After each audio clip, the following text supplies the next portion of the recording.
My name is Rose McGee, and although I live in Minnesota, I grew up in the rural South in Jackson, Tennessee.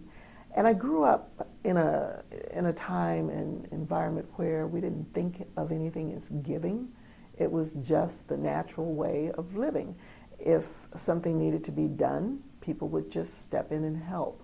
I think what I do remember, a focused concentration on giving, was when I was very young, and we get these little things every year called gleaners, and we put our dimes in it, and we were asked, especially as children, to take them, and I believe it was for the March of Dimes or something. I don't remember exactly, but we put those dimes in, and we'd be so proud, when we got the gleaner filled, and we'd give that back. But what that taught me, now that I reflect back on that, it doesn't take a lot. The idea is just to give, and when you give, when lots of people give, even a little, it adds up. So that's very important.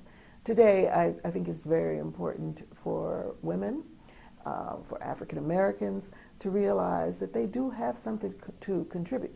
Although it's very important that we give of our time and we volunteer our time in terms of service, it can also be very important just to step out there and take that additional help of giving $1 or $2 sometimes, and those dollars do add up.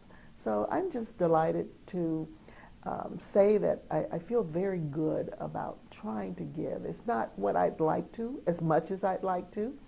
I hear people sometimes saying, well, if you think about a cup of coffee and how much that costs a day, and that can be anywhere from what, you certainly can't get a cup of coffee for 50 cents, but if you think about that $3 and $4 cup of coffee and add that times 5, if you're buying at least 1 cup of coffee a day, a week, then it makes a difference. So we just have to reshift the manner in which we think about giving, and we can do it.